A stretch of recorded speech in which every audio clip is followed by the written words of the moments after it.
Hi friends, welcome to Swami's kitchen. நாம் இன்றைக்கி பார்க்க போகிற ரெசிபி ரவா கேக். வீட்டில் உள்ள பொருட்களை வச்சு முட்டை இல்லாமல் நான் பண்ணியிருக்கேன். ரொம்ப ரொம்ப டேஸ்டியாக இருக்கும். சின்ன குழந்தைகள் விரும்பி சாப்பிடுவாங்க. ஸ்கூலுக்கு போயிட்டு வர நேரத்தில் இதை மாதிரி செய்து வச்சுக்கிட்டால் ரொம்ப விரும்பி சாப்பிடுவாங்க. இதை எப்படி செய்திடலான்னு பார்த்துருவோம். இதுக்கு தேவையான பொருளெல்லாம் பார்த்துடலாம். நான் இன்றைக்கி கடாயில் தான் பண்ண போகிறேன். உங்கள்கிட்ட நீங்கள் குக்கர்லன்னாலும் பண்ணலாம், இட்லி பாத்திரத்தில் பண்ணலாம், எது வேணாலும் பண்ணலாம். பாருங்க, இப்போ நான் இதை கொஞ்சமாக உப்பு போட்டு அதில் ஒரு ஸ்டாண்டு வச்சு போட்டிருக்கேன். மூடியில் ஒரு கிராம்பை வச்சு மூடி இந்த துவாரத்தை அடைச்சி வச்சுருங்க. சாதா மூடி போட்டிகள்னா வேண்டாம். இப்போ நம்ம கேக் டின்னை தயார்படுத்திடுவோம். எண்ணெய் தடவி வச்சுட்டு மாவு போட்டு இப்படி சுற்றி எடுத்து விட்டுருங்க.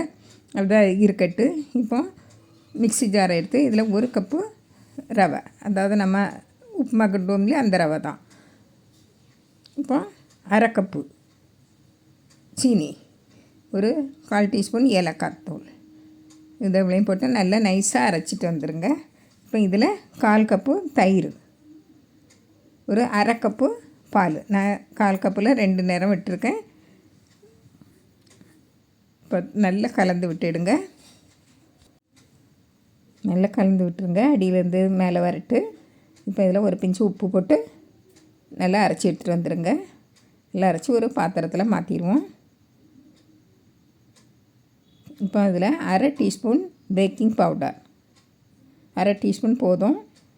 ஒரு 1/4 டீஸ்பூன் பேக்கிங் சோடா, ஒரு 1/4 கப்பு எண்ணெய். நான் சன்ஃப்ளவர் ஆயில் எடுத்துருக்கேன். நீங்கள் பட்டரும் எடுத்துக்கலாம், இல்லைன்னா நெய்யும் எடுத்துக்கலாம். வாசனை இல்லாத எண்ணெய் எடுக்கணும். இப்போ நல்லா கலந்து விட்டுறணும். ஒரு 2 நிமிஷமாவது நல்லா கலந்து விடணும். இல்லைன்னா நீங்கள் மிக்ஸி ஜார்லேயே எல்லாமே போட்டு கலந்து விட்டுடுங்க.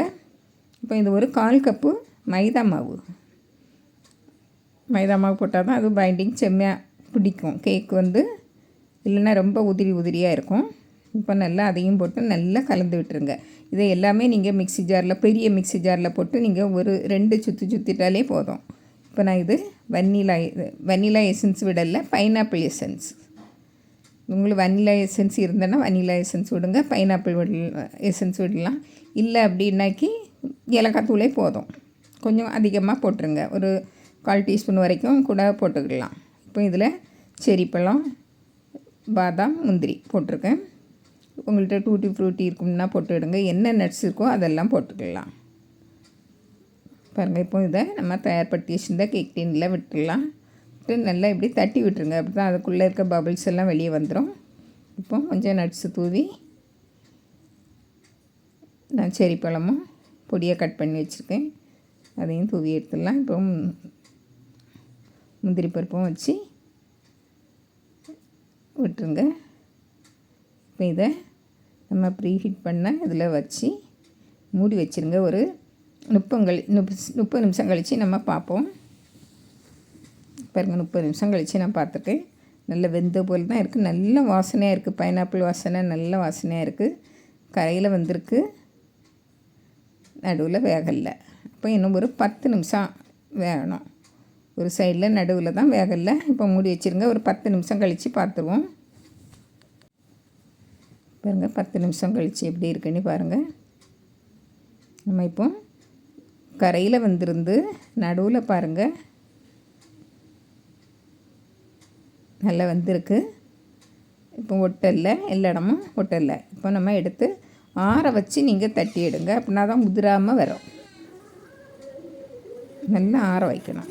பாருங்க, இப்போ நல்லா ஆறின பிறகு நீங்கள் இதை கொஞ்சம் எடுத்து விடுங்க கத்தியில். பாருங்கள், உடனே வரும், ரொம்ப ஒட்டாது.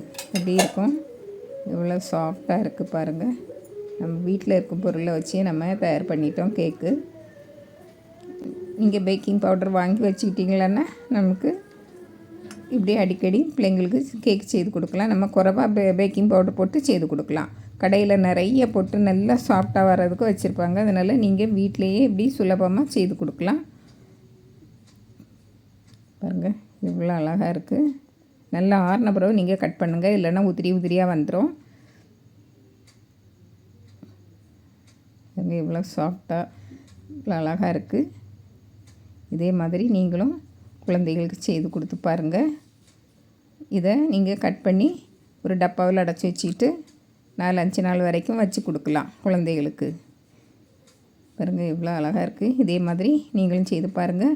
பிடிச்சிருந்தால் லைக் பண்ணுங்கள், ஷேர் பண்ணுங்கள், கமெண்ட்ஸ் பண்ணுங்கள், மறக்காமல் சப்ஸ்கிரைப் பண்ணுங்கள். தேங்க்யூ.